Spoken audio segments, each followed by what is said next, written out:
Hello and welcome to this week's episode of the Shill Report, episode 11, for those of you keeping track at home. This is where journalism is reviewed and the stories of the week are expanded and explained. I'm your host, Ryan Ripley. Joining me on this quest to shed the light of liberty on the week's news is publisher of We Are Libertarians, Chris Spangle. Hello. And managing editor of the We Are Libertarians news site, the one and only Mr. Joe Ruiz. Good morning, Ryan. Gentlemen. Hello, Ryan. How are you? Good morning. Good afternoon. It's a pleasure to be here. You know, we are kind of in interview mode, aren't we, gentlemen? We had a pretty big day yesterday. I have my war paint on. Got the war paint on. We went into the den and we came out victorious. Of course, we're talking about our interview with Dr. Ron Paul. So we were able to get Dr. Paul to join us here on the Shill Report and had quite an interview. What do you guys think? No, he begged to come on the Shill Report. He heard the podcast. Don't make it sound like we begged him. He begged us. You know, I actually hear it was the lovely pipes of Joe Ruiz that was the icing on the cake for Dr. Paul. Well, you know, I called him up and I said, "Hey, Dr. Paul," I said, "What do you think about coming on the Shill Report?" He's like, "Yeah, you know, heard it's a great show, but I'll tell you what, if listen you sing every me week. a little Stevie Wonder, then I will do it." And I sang him a little Stevie Wonder, sealed the deal. We're good to go. Right. Excellent. All right. Well, if you can't tell, we're a little full of ourselves. And the interview actually, made Mediaite, which, I mean, for a podcast that talks about the news, for us to make Mediaite, that's like heaven. I mean, we were on cloud nine. No, that's all right. So what we're going to do is we're going to play the interview for you now. As soon as it finishes up, we're going to come back. We're going to give you a little insight into some of the things that were said and move on to some other topics. But for now, here is the Shill Report and the debut of Dr. Ron Paul on our podcast. Today we have the honor of welcoming three-time presidential candidate, former congressman, and author of the books that introduced Chris, Joe, and I to libertarian principles, Dr. Ron Paul. Dr. Paul, thank you for joining us. Great to be with you. Looking forward to our visit. So first we must ask about Syria. If we were to intervene in Syria, in your opinion, what are the dominoes that will be tipped over by that action? Well, nobody can be certain, but the only thing you can be certain of is that there will be some unexpected events occurred. It's always going to cost more and more people die than they expect. But, you know, even if that doesn't happen, let's say it comes off across, from Obama's viewpoint, relatively successful, I still think it's horrible, you know, because it's wrong to do it. It's not the way the law is written. It's not the way the Constitution is written. And if something halfway successful came of it, it would only encourage them. I don't think we have to worry about that. What we have to worry about are things going badly, which means the war could spread. You know, the Russians have a lot at stake over there, and they're moving vessels in there. Now, I don't think anybody, you know, is going to, on our side, deliberately fire on a Russian vessel. That'd be crazy. But somebody who would like to stir the pot would, and that could really lead to a lot of trouble. But it's bound to spread. The war will continue. It's been going on. This is part of the war to remake the Middle East. That's been going on now for 14 years. It's going to continue. So no matter what happens, what the consequences are, no matter what the Congress does, that will continue. But unfortunately, I think we should be very, very concerned and expect the worst.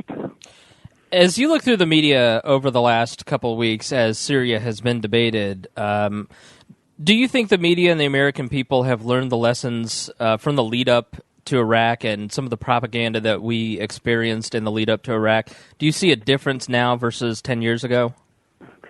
I think so, and I hope I'm not fooling myself, because always in the past it seems logically that the people wouldn't support it.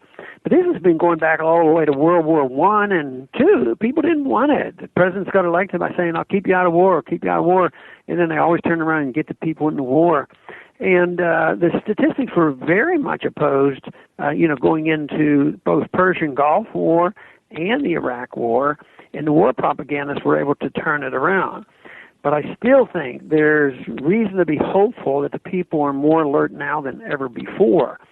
They are very, very powerful. They talk with strong assurances. They speak, like they have all the information and they speak the truth. But governments have lost a lot of credibility with the economy and on foreign policy. And right now the messages are overwhelmingly in support of not going in and getting further involved in Syria. So it remains to be seen, but if we go by history, the war propagandists will win. And maybe it'll be a narrow victory. But the recent vote with the Justin Amash Amendment on the NSA legislation, was very encouraging because it was a coalition of non-leadership. It was sort of a grassroots effort by the junior members of the Democrats and the Republicans who came together, and the people supported, that amendment to restrain the NSA. So that coalition is what I'm looking forward to. Maybe we're further along than we've ever been before, which in many ways satisfies, both the progressives and the libertarians coming together on the issues that we agree on. So I think this is a crucial vote. And right now I'm keeping my fingers crossed. I predicted that they probably would get the authority with a narrow vote, and boy, do I hope I'm wrong on that. I hope they lose by a long shot is what I'm hoping for. Dr. Paul, your son, Rand, is rumored to be a contender for 2016. And lately we've seen more and more hostility towards you personally in the media. I know we saw some on MSNBC recently. How do you feel personally? How do you deal with misrepresentations of your beliefs and your character during these interviews? And what do you think the intention is behind that? Well, it's hard for me because I know what they're doing. I'm not important in the sense that I don't have a vote. I don't go to Washington and that sort of thing. But I think it's the indirect way of Rand, I think, is good. I think he's very fluent. He knows how to present the message, and they fear him, and they don't want that message out. So he has a tough job because though he gets some benefits from what I have done, he also gets all the disadvantages in that if I have a position that the mainstream media can attack, they will, and they will distort, and they will do all these things. And I think it's a combination. They don't want our message out, and they don't want him to get further along. So I feel more badly about how it might hurt him than me getting hit again, because I've been living with that for a long time, and I sort of expect it.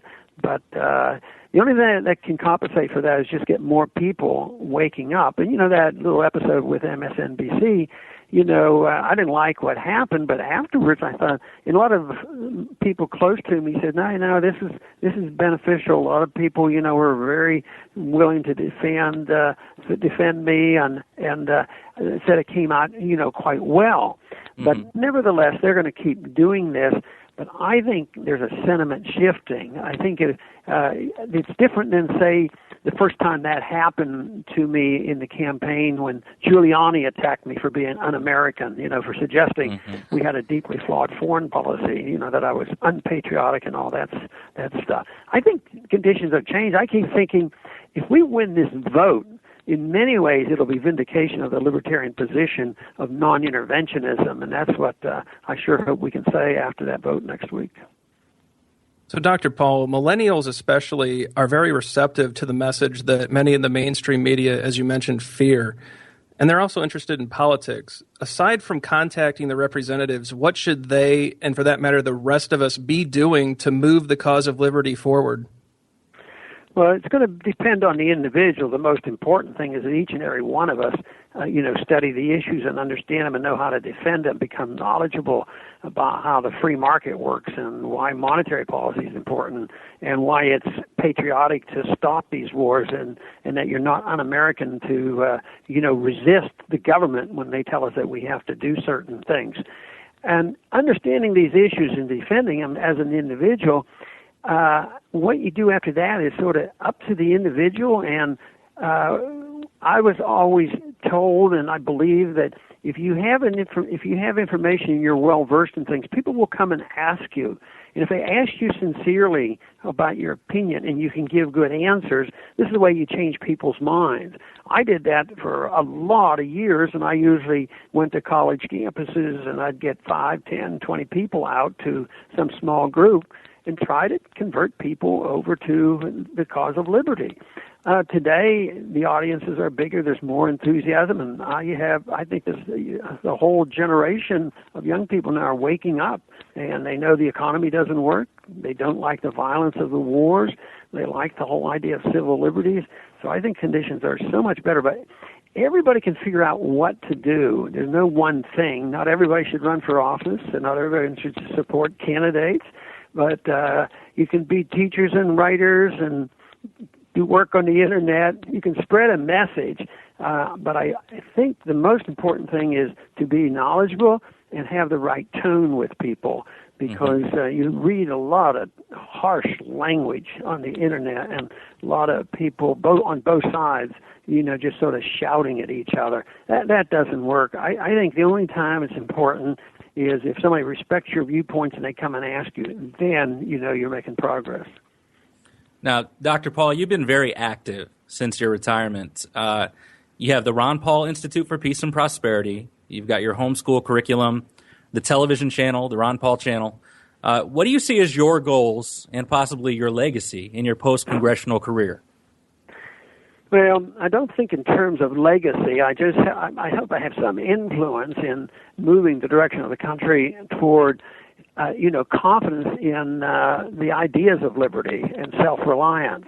And that, I think, is happening not because of me, but because of many others as well. I mean, people do talk about Austrian economics now and free markets.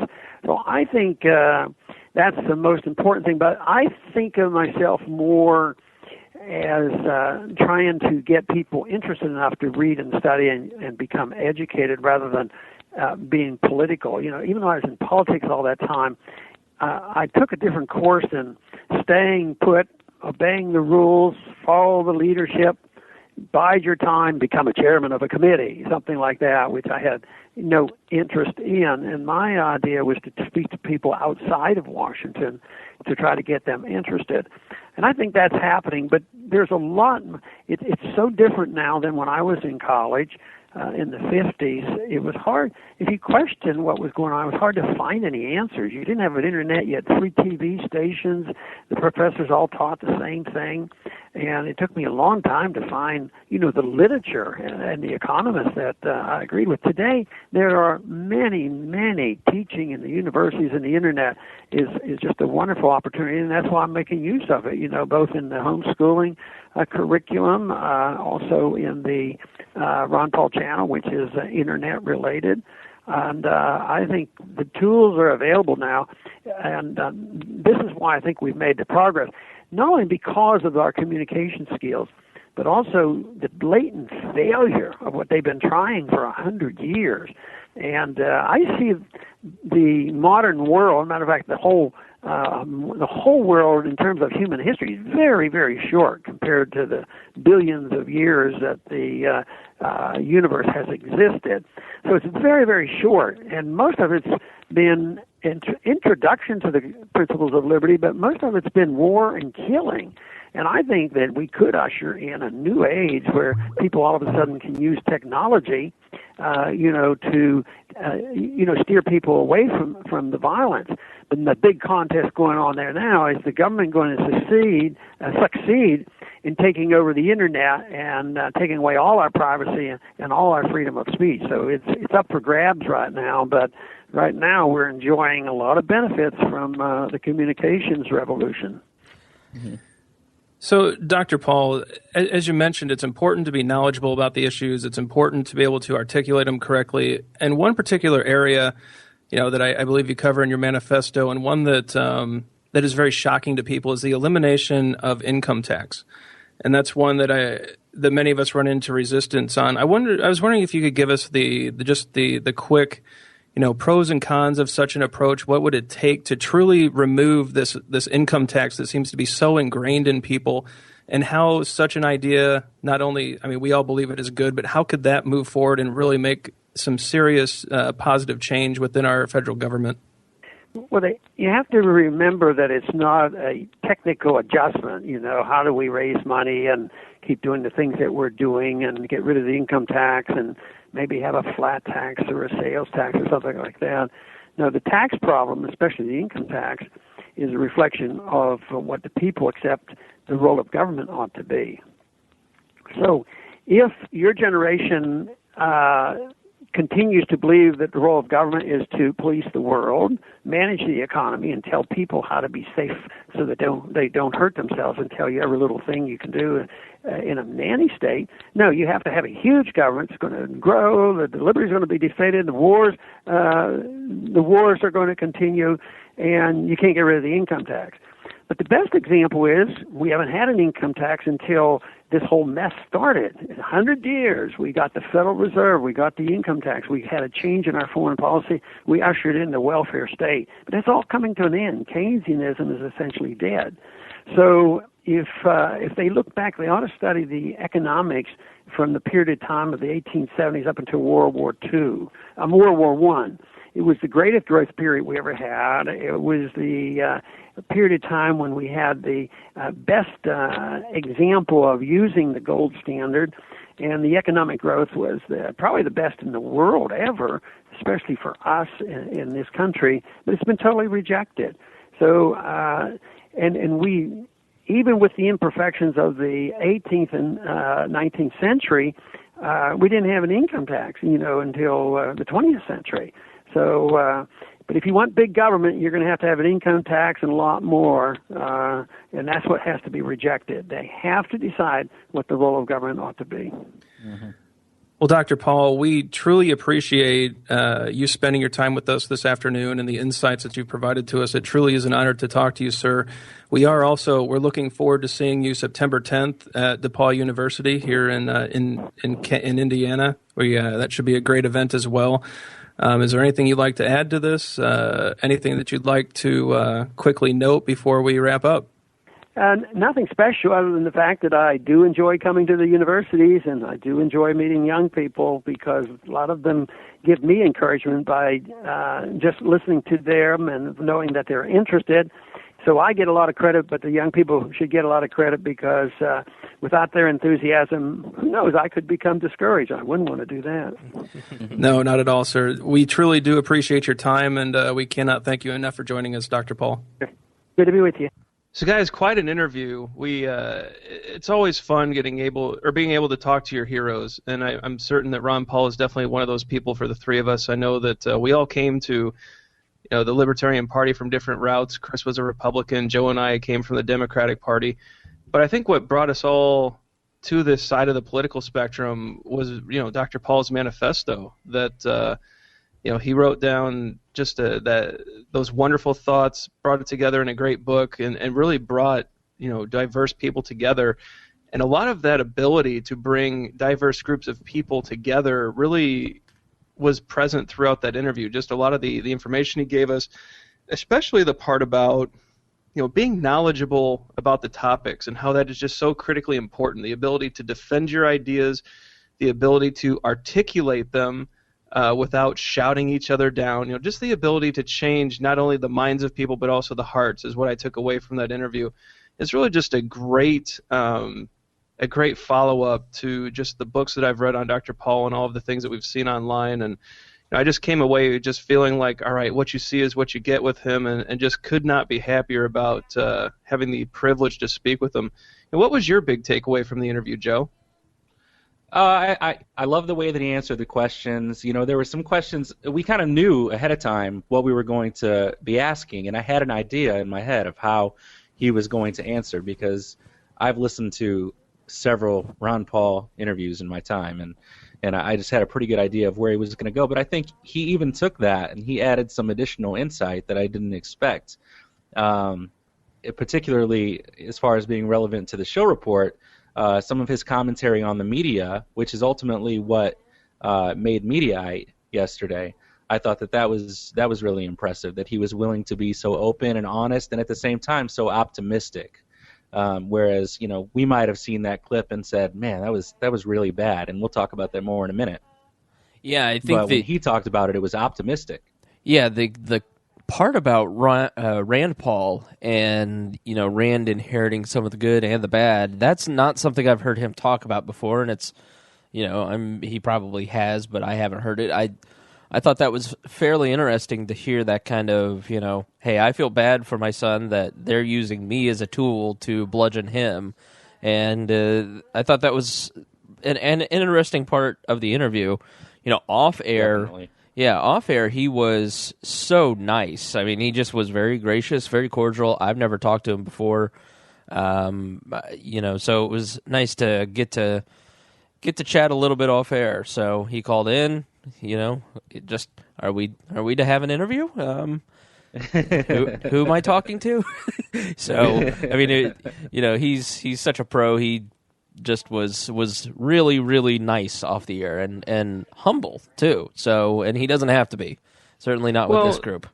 Just the content of the interview, especially, when you ask about a very specific topic like the income tax, and he comes back and says, look, guys, this is a change of mind. It's not just a policy change. And to drop that kind of insight, it makes me think that when, the presidential biographer, Doug Weed, when he comes out and says Thomas Jefferson lives and he's Ron Paul, you kind of get that feeling that, wow, this guy really is a statesman.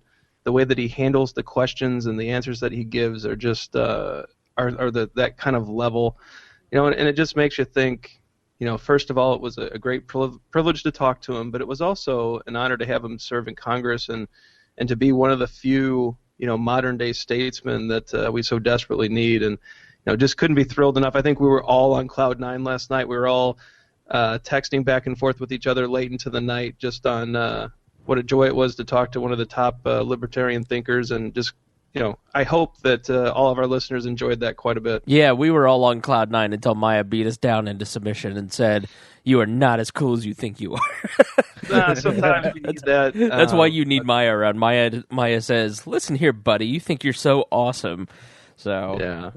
Maya. It was fine. We definitely enjoyed the interview. And something that we've touched on, and the part that Mediaite picked up on, is that Dr. Paul gave us a response to his interview with Alex Wagner the other. Picture this, guys. On Thursday, Dr. Paul is talking to Alex Wagner on MSNBC, and on Friday afternoon, he's given us a response to it on the Shill report.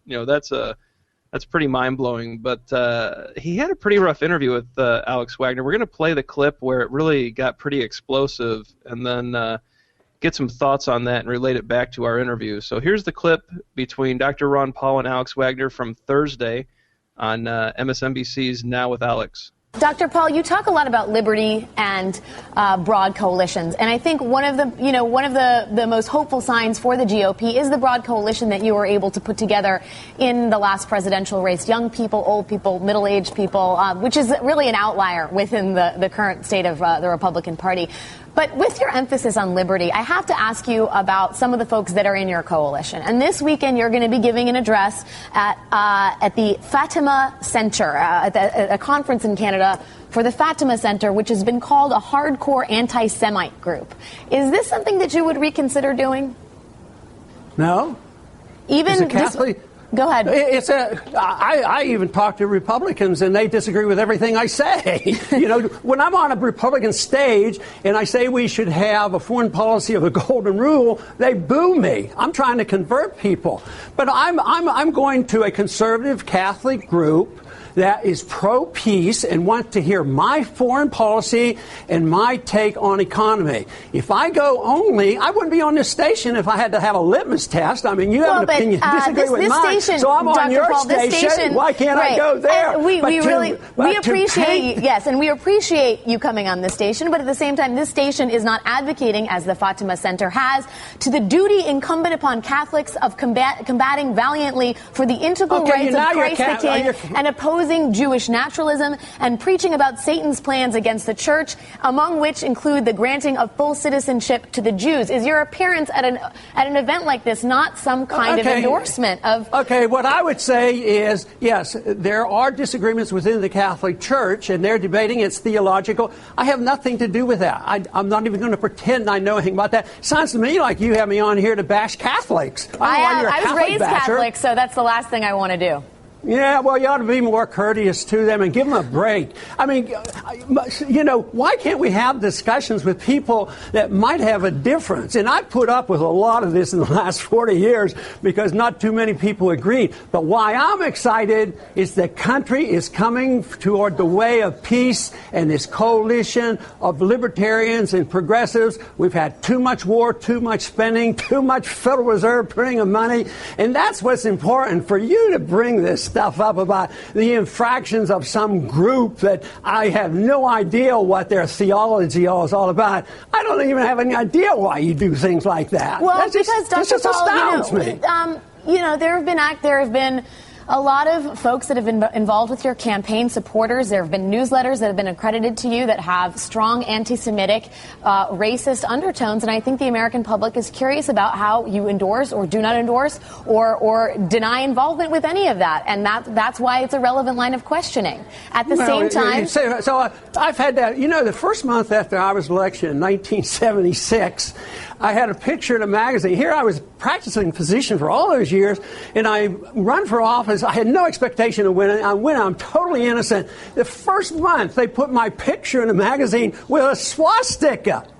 So this is just horrible. It just goes on. When people disagree with you on ideas, they have to destroy your character. That's what they do. The main reason I get attacked from anybody like you, it's because there's disagreement on my foreign policy. I want peace and I don't want to support the warmongers. So you have to go after somebody's character. I don't think that constitutes a character attack, Dr. Paul, but we really do appreciate you coming on the show and talking about the ideas that are dear to you and your hope for the country. Thanks for your time, former Congressman. You had your chance. I hope I had my chance for my answer. Thank you very much, Dr. Ron Paul, host of the Ron Paul Channel. Thanks for your time. So that's the gist of the back and forth between Alex Wagner and Ron Paul, and clearly, she took it down a pretty negative path. It's pretty impressive that Dr. Paul is able to pretty much keep his cool, to make some good counterpoints, and to not get too rattled by it. He also, he mentioned this interview and just the general, the character attacks that have to take place because people disagree with his ideas. And it's unfortunate that we can't have an open dialogue with people who have disagreements, right? So because we disagree with the group, we can't talk to them, or because this group has a fringe belief, they have no value and we can't speak to them. And that's really what he was speaking to as far as, the character attacks, and also what I think he showed a little, perhaps some concern over with Rand Paul, his son, that, perhaps Rand is also taking the brunt of some of this because of, his views and his 40-year career, and the fact that, character assassinations are the best ways, or is the best way to kill good ideas. And so, pretty unfortunate that this happened, but I think he handled it well. He answered it well on our podcast, and I clearly think he came out on top of this one. I could see. Yeah, I would like to think so too. I mean, she was just. I mean, I thought that was just bad journalism. She might as well have just called him an anti-Semite or called him a racist. It seemed like from the get-go she had this agenda of belittling him, which, there's one thing about being a hard-hitting journalist, and it's fine if you're talking to an elected official, you're trying to hold someone's feet to the fire, and you're talking based on an issue or a voting record that you have some sort of concern about, and that might help people to kind of continue to mold their perception. I think that's great. But what she's doing, you have a former congressman. There's obviously an agenda of let's make this man look silly because his son could potentially be a presidential candidate for a party that we generally disagree with on this news outlet. And I don't think that it could have been any more obvious to the viewers. And Alex Wagner, I don't know. It just seemed like she was trying to make a name for herself at the expense of somebody else, and I think that's shameful.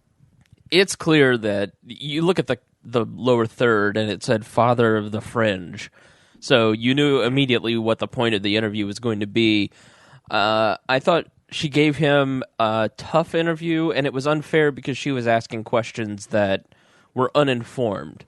I didn't think she was, it would have been out of bounds had she said, you're an anti-Semite, correct? I mean, that would have been out of bounds. But going on MSNBC, and the left is using this speaking at the what is it, Fatima Foundation, the Catholic organization that she's asking about. The Fatima Center. Fatima Center, yeah. You know you're going to get asked about it, and you know that you're going to have to defend it, and she would be a shill if she didn't ask Ron Paul about it, considering that this is something the left really hangs on. So, I mean, I'm not really surprised she asked the question. The newsletter thing is so overplayed, and had she done a small bit of research, she wouldn't have brought it up. But I thought it was a good interview because it gives Ron Paul the excuse or the chance to defend himself against the left on this speech and on the newsletters again, and just make the point again in their own turf. It is a tough interview. I think when you go on MSNBC, you know that they've got the ammunition ready, especially if your last name is Paul. And so I would tend to agree with you, Chris, that that's the hard hitting. That's the left's taking swings at the right. The newsletter thing again. Hopefully that stops coming up. Eventually people have to just do a little reading and stop talking about it. But overall, we had an excellent interview with. She made an implication, Ryan, in her questioning that if you disagree with someone in one area, you shouldn't be there talking to them. I mean, and that's Ron Paul was like, if I had to pass some sort of litmus test, I wouldn't be on this station. And that was a great point to make. And even the point that he made about the Republican Party disagreeing with him as often as they do. When I ran for office, if there was a group of social conservatives, and I knew that they were extremely socially conservative, but they agreed with me on economics, I'd still go talk to them if I was invited about economics. I wouldn't have to agree with them on the social issues. The way that she made it sound and the implication she made as she was, talking to Dr. Paul is that would be unacceptable. And that if you are talking to them about one thing, you must agree with them in every other area, even the parts that are, bad to you or appalling to you or whatever. And I just think that's a shame. I think there were some really negative implications, and I'll be the one on the podcast, I guess, to just be as bold as to say, Alex Wagner, you deserve a slap on the wrist. I think that was bad journalism. I think that was bad. That violates the non-aggression principle. Okay, well, I'm metaphoric. I know, I'm joking. Let me ask you this. What is, there's a difference between her interview and our interview. Our interview is cordial, and we're, asking questions that we think are interesting, that we want to know, and then there's her interview that is combative and challenging him. We didn't. Let's be honest, we didn't challenge him. So what is the difference between, what is the line between being not being cordial and being a challenging, good, tough interview? What is that line, I think? Well, Chris, first of all, do you see the sign on the door? It says, "We are Libertarians." And so... Well, sure. I'm not saying that we did a bad interview. I'm just saying that, of course, it's not going to be, MSNBC versus, We Are Libertarians. It's going to be different. But... So look, with our interview, I think we pulled out information relevant to our audience. I think we pulled out some information that they're going to find interesting. We did it in a way that wasn't combative. I don't think you have to take the scorched earth approach to get an interesting interview. Not everything has to be combative. Now, if you have a guest on that's making some very outlandish claims, I think it's fine to challenge him on that. But when it comes to Dr. Paul, he's been laying down these principles for the last 40 years. People know where he's coming from. He's debunked many of the things that Alex brought up, including, the newsletters. There's no reason to drop napalm on a 76-year-old former congressman who's really just trying to spread the message of peace, liberty, and sound currency. Why drop bombs on a guy like that who's really in his retirement is trying to, he's trying to spread knowledge through his channel. He's trying to promote homeschooling education through his latest book. He's traveling the country, when he could be out playing golf or playing with his grandkids, and instead he's traveling the country, hitting multiple universities, still trying to spread the message of liberty and peace. I don't see how the scorched earth approach with a guest like that makes any sense at all. One of the, just to relay a funny story, just to show you what he is doing, and why it's so effective and how he should be commended for it. Last night after the interview, after posting all the stories, I ran furiously to Chili's in Plainfield, where my family lives, and had dinner at Chili's. And I'm sitting there, and all of a sudden, out of the, I hear this table of college-age girls. They look like high schoolers at this point. I'm so old. And I hear them talking about libertarianism. I'm like, wow, this is awesome. These college-age kids are talking about libertarianism. It's great. I turn around and, not to belittle it, but I knew the girl that was explaining what libertarianism was, a girl that I had met and had talked about running for office. She goes to DePauw, and Ron Paul's coming to speak at DePauw on Tuesday, and she was violently forcing, almost violating the NAP, to make her friends go see Ron Paul on Tuesday night. And, they didn't know what libertarianism was. And I guarantee after Tuesday night, we'll add 5 more people to the ranks because of her efforts and his. So I just thought that was a really cool thing, My biggest beef was, the surprise element. I think, if you are a person in Alex Wagner's position, by the way, and if you are, if you have a grievance with somebody or their political ideology, it's your show. Talk about them all you want. But don't reach out to them and say, come on your show so that I can attack you. Now, if that guest says, I don't like the way that she, characterizes me, and they seek out a guest spot on that show and says, I would like to come on and defend these positions, that's one thing. I think you can certainly have them. But don't purposefully bring someone on your show just to put them in that position. I just don't think that that's good. Dr. Paul is an ambassador for good, and it just seems in bad taste to do what she did there. Chris, Joe's being a little bold this week. I think that beard has given him some facial courage. What do you think? Oh, Joe, I will tell you off air what you're being. You know what, guys? not everyone can make it to Greencastle at DePauw University on September 10th, and not everyone has the ability to talk to Dr. Paul like we did. But if you would like to actually, he's launched a new channel, the Ron Paul channel, where you can go. And for a subscription fee, it is a subscription-based video channel, you can see some of the insights and knowledge that Dr. Ron Paul has. He interviews he's had quite a few guests already, including, I think, Julian Assange was one of his latest guests on the Ron Paul channel. I know that he's also done interviews with his son, Rand Paul. And from what I've been able to watch, they are some pretty interesting interviews. He is asking some... he will ask some of the more, fringe questions that you won't find in the mainstream media. So from that point of view, it really is an interesting take on the stories of the day. I don't know exactly how well it's launched as far as subscription numbers. I don't think they've talked about they haven't released anything like that.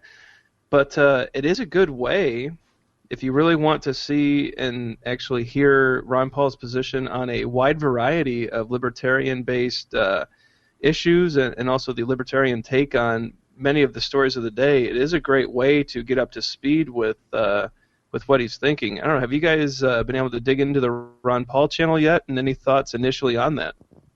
I've watched a few previews. I haven't subscribed just yet. But I certainly will do so because I anticipate that at some point he's going to want to talk about reaching out to millennials, and he is going to have guests like Chris Spangle and Joe Ruiz and Ryan Ripley from the Shill Report, or Greg Lenz from We Are Libertarians, and that's going to be fantastic. I have not. I would probably watch it if there weren't a paywall, I'll be honest, and not to be uncouth because we had our guest on earlier. But the Freedom Fiends podcast outlined it so well, and they just made the point that if your goal is to convert more people to your line of thinking, and if your goal is to make sure that this message is as spread as far and as wide, then why would you have a paywall? It just looks like you're trying to make profit. Now, what Dr. Paul and some of the people associated with the channel have said on the opposite end is that cameras don't grow on trees, and it's expensive. And when you watch him on Alex Wagner or doing any interview, he has a satellite hookup at the Ron Paul Channel studios, and that's incredibly expensive. I mean, I think there's only, the 4 TV stations in town have a satellite hookup, and the only other group that has it is IMS Productions here in Indianapolis. And we're, a fairly large media market. So there's only 4 or 5 satellite hookups. That's expensive to run. So you've got to pay for that somehow, and people are going to be willing to pay a price for Ron Paul's channel. So why not charge it? They're probably not making a lot of profit. We just didn't get a time to ask that question. So you have to look at it the way you would look at any other media plank. I mean, he's not going to write, his new book about school reform or and the Fed and give those books away for free just so he can get the message out. It takes time, it takes energy, it takes money to get those things put out there. He needs a way to offset that cost and to be able to do it again in the future. And it's the same thing with the Ron Paul channel. There are costs involved, and he can't spend the personal money that he's gotten over the years and just put all of that into it. I mean, he can put some of that into it, but he's got to have some way to offset that. And that's what the Ron Paul channel subscription, I would imagine, is doing. I think it might be a little high at $9.99 a month. I think Ryan was the one that made the comment that you get Netflix for $8.99 a month, and right. It's, got all these different elements to it. So it might be a little bit on the expensive side, but I think that they're smart enough to understand that the market will figure that out eventually. If they want to increase subscriptions, maybe they'll cut it in half or something. Yeah, and that could be the right angle there too. That it's a new enterprise. It's something that Dr. Paul's doing to, I think, monetize some of the liberty movement. I don't think there's a problem with that. It's capitalism, and so we'll see if the market responds, and if it doesn't, we might see some changes. But I wish him well. I hope that he's able to use this medium to spread the message. I hope it funds further events. I don't think he's making a massive amount of money by bouncing from college to college, and I don't think he's charging a speaking fee that's, when Bill Clinton steps on a college campus, he's making 6 figures. I don't think Dr. Paul's charging near that much to go to these smaller universities. I think he's like an Ann Coulter is like $17,000 for a speaking engagement. Yeah, Neil Bort's 12. Glenn Beck back before he went on TV alone was $180,000 plus a private plane. So Dr. Paul, I believe, just either Students for Liberty or whatever organization is sponsoring him, they pick up his travel and they pick up his hotel. And right. He puts the time in for free and comes out and spreads the message. So and maybe the plan with the Ron Paul channel is we're building up his library of videos. People are paying for the service now. We recoup the costs. And we lower the price once we have paid off how much it costs to build this stuff. So who knows what it is? I mean, but it's an interesting concept. What I'd like to ask you guys, because I've been thinking a lot about this lately, because as we look here how we can expand We Are Libertarians and all that, you look at the expansion of the video products, and you see the Washington Post and HuffPo and all these various sites have their own little TV channels. Do you guys ever actually watch these videos? Or, I mean, my own behavior is I'm a news junkie. I am constantly feeding on information. But I never sit down and watch Huffington Post TV or Post TV or any of these web shows that are on. I just don't watch it. I mean, what about you guys? I will, depending on the topic. If there's a headline or something that draws me in and the video's, relatively short, I'll sit down and watch it. I mean, sometimes if a video is 15 minutes long, I'm just not going to dedicate. I know that seems like it's not a lot of time, but it is when you've got, 200 of those things floating through your news feed. So it just depends on what they're talking about. Yeah, I mean, my point is your behavior is that when you see the YouTube video, you watch it, but your behavior is not going to HuffPost TV and sitting there and watching it. Right. I mean, I watch if I watch Blaze TV, it's because it's on DirecTV on channel 212. It's not because it's on my iPad. And so people say the future of TV is all this online streaming with independent news outlets having their own TV channels. And I don't know if I buy that necessarily, because I know my behavior. I'm the target-rich environment, and I just kind of watch the YouTube videos if they stream across my feed, and I say that's interesting.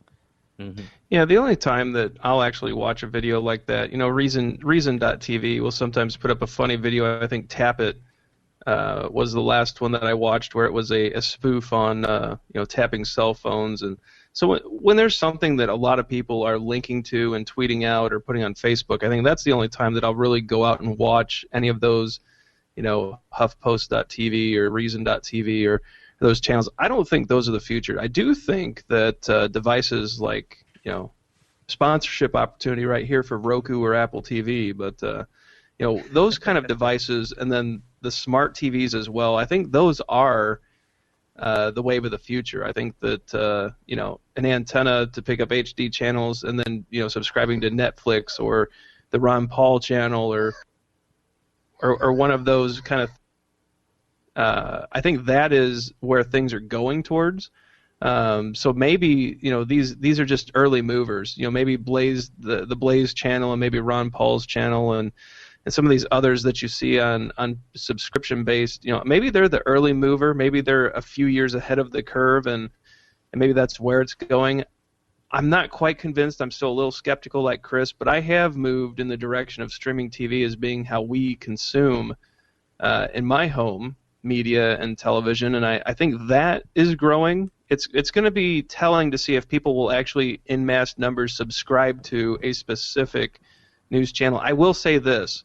If CNN had a reasonable subscription rate to be allowed to stream their shows over my Roku box, I would pay for that. Well, that's another thing, is that cable subscriptions are so expensive nowadays, and everything has to be bought in terms of packages.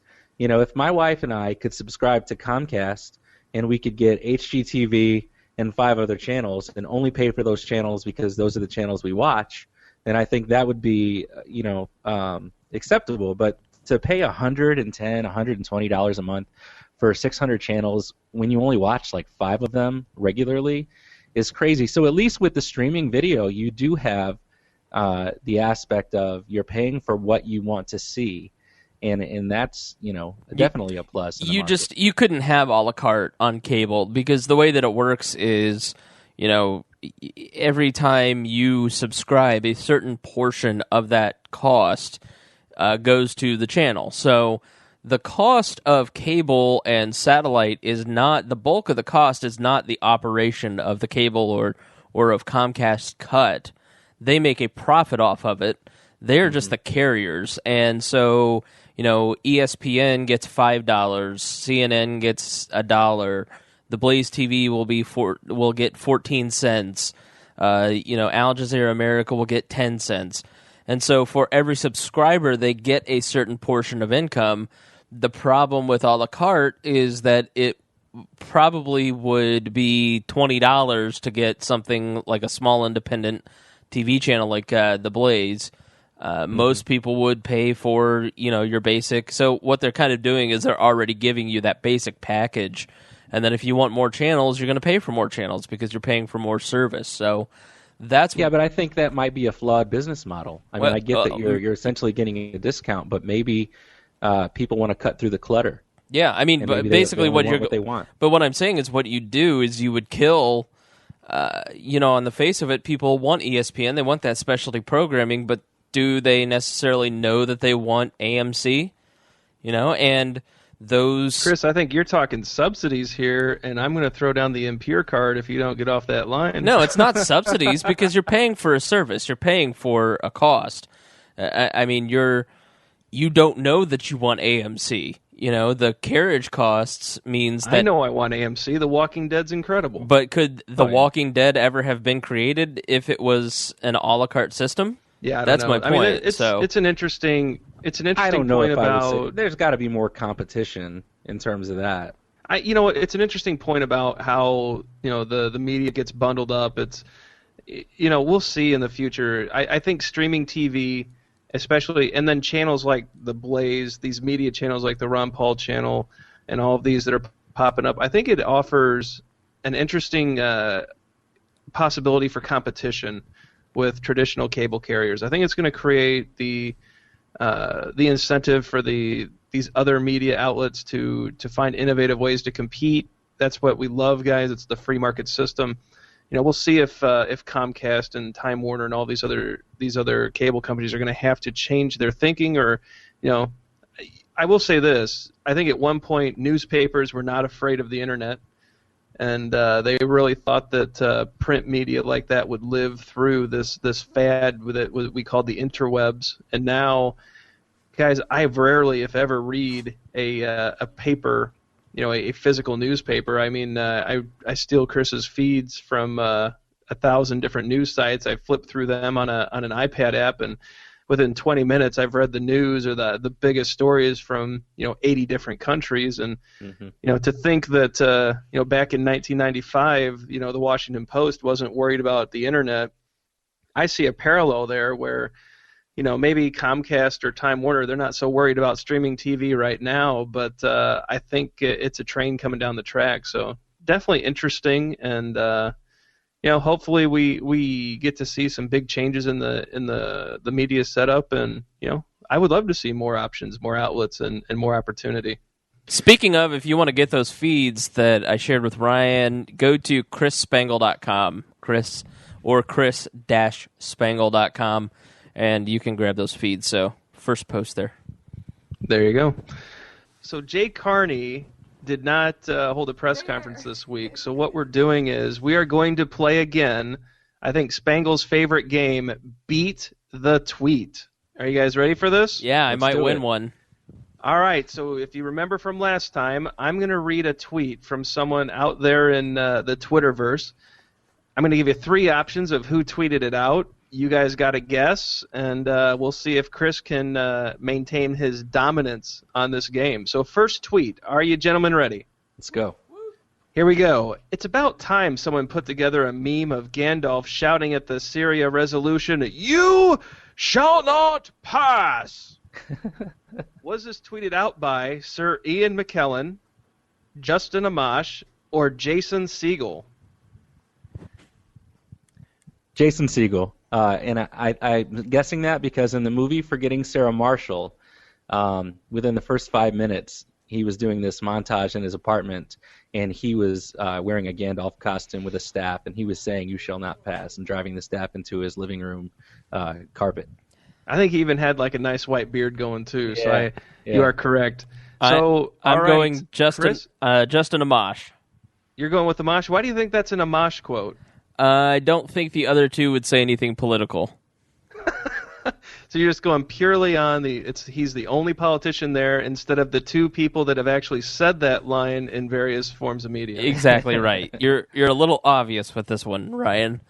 No, all right. Well, Joe, unfortunately for you, Chris Spangle saw right through me, and Justin Amash did post that. Another interesting. And for those of you out there, if you're not following Amash on Twitter, he is dropping some crazy political bombs right now, crazy in an awesome way, on Syria and some other topics. He really is just lighting it up. So follow Amash. A lot of fun tweets out there.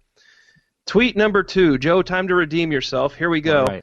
John Kerry said in the Senate hearings that we're not the world's policemen. Really? How come we eat most of the world's donuts? Was that Conan O'Brien, Jay Leno, or Jimmy Fallon? So the tweet is questioning. It's like all the same, right? We're not the world's policemen, but we eat most of the world's donuts. Obviously, it's a funny tweet. Probably a little truth to it. Is it Coco, Jay Leno, or Jimmy Fallon? See, I'm gonna go with Conan O'Brien. All right, Joe's going Conan. It has that sort of Jay Leno vibe, but it's got that turn of phrase that sounds like Conan. So I'm going Conan. All right, final answers? Yeah. You're both wrong. Chris, go with your gut, buddy. Jay Leno. It was Leno, huh? Yep. I mean, basically, the lowest common denominator type comedy is cops eating a donut. That's Jay Leno. Yeah, I mean, I should go with my substantial gut. I every time you go against it, you lose. So far, Chris, you're up 1-0. Let's go into the third one. Hi, I'm a journalist, and I really wish I and everyone else were staying ignorant about what the NSA is doing. It'd be better that way. Was that Jeffrey Toobin, Glenn Greenwald, or Chris Matthews? That has sort of the whiny, bitchy quality of Glenn Greenwald. Like, I love Glenn Greenwald, you know that, but sometimes he's so whiny and, like, condescending and, like, yeah, that's Greenwald. I'm Joe, gonna go what do you with think? Spangle on this one. You guys are going Greenwald on this one? Yeah. You are correct. Yes. That I'm was bored. Glenn Greenwald. It was the whiny, bitchy Glenn Greenwald just the quality there. We love his work, Glenn. Don't take it personally. We think sometimes you get a little whiny on Twitter. A faithful listener, I'm sure. Next tweet. What a moment. 3 remarkable men, President Carter, Clinton, and Obama, and a remarkable woman, the First Lady, standing before Abe Lincoln. Was this Rachel Maddow, Patrick Stewart, or Nancy Pelosi? So obviously talking about the Martin Luther King ceremony, the 50th anniversary of the I Have a Dream speech, just talking about 3 remarkable people appearing in front of Abe Lincoln. Was it Rachel Maddow, Captain Picard, or Nancy Pelosi? Okay, I don't think it was Jean-Luc because I just don't see him fitting in there. Maddow has not been recently such a shill for that cast of characters, and Pelosi is always a shill for President Obama and the First Lady. So I'm going to go with Nancy Pelosi. All right, Chris. Joe thinks that Nancy Pelosi sent that tweet. Where are you going with it? I'm going Rachel Maddow. Final answers, gentlemen? Yes. All right, we are locked in. Joe thinks it's Nancy. I'm not a shill Pelosi. Chris is going with Rachel. I don't have any. Move along. What'd you say? Move along. You guys are both wrong. It's actually Patrick Stewart. What? Patrick Stewart Wow. tweeted out about the memorable moment of all those people being present. Captain Picard. He's kicked off the Enterprise. See, I should Not have. as libertarian as everyone says. I should have realized that was the most. That was the most obvious answer. Hey, not so obvious that you guys got it right. That's what I'm saying. Like, it's so out of bounds and different that it's got to be that. So, final tweet of the week.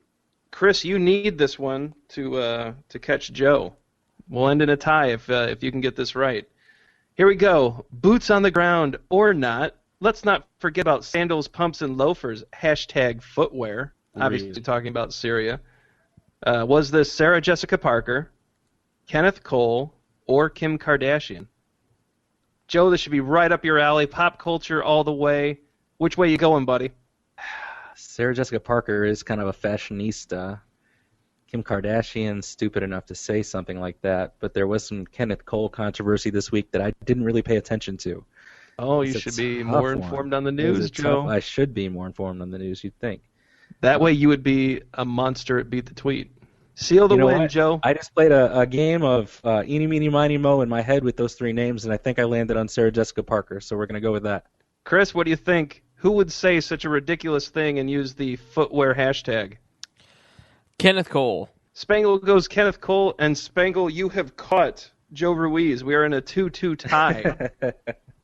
So now I don't know what to do because we only had 5 tweets for you to beat. You got out of 5 tweets, who would have thought a tie was going to happen?